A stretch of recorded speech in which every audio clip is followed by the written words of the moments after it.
I'm joined now by Nick Daniels. He is the president of the National Air Traffic Controllers Association. Nick, it's great to have you here at the family table. Is there anything in what Secretary Sean Duffy, the Transportation Secretary, and the FAA have announced that you find political, or do you find it all within what the system needs to be done right now to ensure safety? I believe Secretary Duffy, Administrator Bedford are doing what they believe is best for the system. When you look at it from coast to coast and what we call NAS-wide, the National Airspace System-wide, anytime that you have an increase of risk, and we've been talking about it for 37 days, that every day that this drags on, risk is going to increase. You have an air traffic controller who's not 100% focused on the job at hand, and they have to be 100%, 100% of the time, but now they're worried about putting gas in their car, they're worried about putting food on the table. They can't even pay for childcare in some instances. So as that risk increases, you have to begin reducing the capacity of the system and take down the number of flights in order to ensure the safety of it. Your members are now living for 2 paycheck periods in a row with zero in the column, if I understand it correctly. Not only 2 paychecks, we only had a partial paycheck going into this. So for 37 days, they've received zero income for the work that they've done. And a lot of times, that's 60 hours a week. How is that manifesting? What are your members telling you?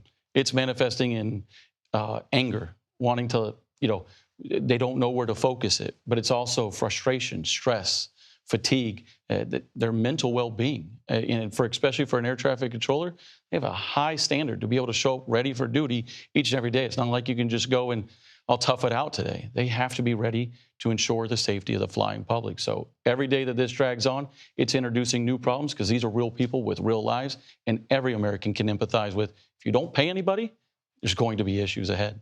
What does this mean for those who are currently working for you, who are in the pipeline in your training procedure? Are people bugging out or just saying, I'm done? We've seen not only the ones that are already in the system.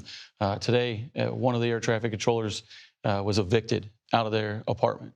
Air traffic controllers in their facility are rallying around them, which they're not getting paid as well, to help put that rent on their credit cards and make sure that that trainee has a place to live and stay tonight. But the ones that also at Oklahoma City that are trying to become air traffic controllers just to get in the pipeline, they're resigning and quitting as well. So it's happening on all fronts.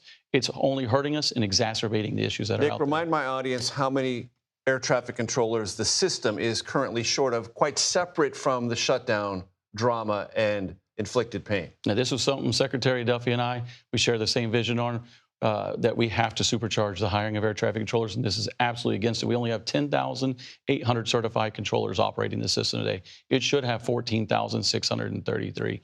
So we're at 3,800 deficit approximately. It takes 2 to 3 years to train one of these air traffic controllers. And not only are the trainees feeling the pain and the highest cost living of area, lowest paid, it's those who are, in mid-career. We're seeing them start to resign too, because saying, I can't take this anymore, this high stress, this high pressure, and no pay, I'll find something else. I want you to explain to my audience what you mean and what we hear when you say this is a stressful occupation. You go to work every single day, and no days, 2 days are the same in an air traffic control world. A lot of people, they go in, they know what their 9 to 5 is going to look like. They know where they're going to sit, what they're going to do, and what tasks they need to complete.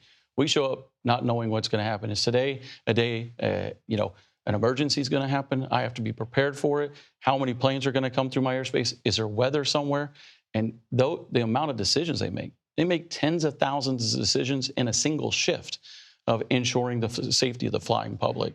Most people can't fathom going to work and having to be counted on that every one of those decisions will be criticized, they'll be reviewed, they'll be looked at, and somebody will say, well, we think you need to improve here, or this is, hurting the system. Can you do it differently? Air traffic controllers, we deal with a regimented process and procedures. Right now, those regimented process and procedures are changing rapidly because of all the issues this government shutdown is creating. And when your bank account is stressed, you are ever more stressed in an already stressful space. It's not only at work, but you have to go home and explain that to your family as well and bring that stress there and then return to this high consequence job. Nick Daniels, thank you for coming in. Please keep close as this continues. We hope it ends soon, but we want to talk to you more as it goes on. Absolutely. Thank you, Major. Thank you very much.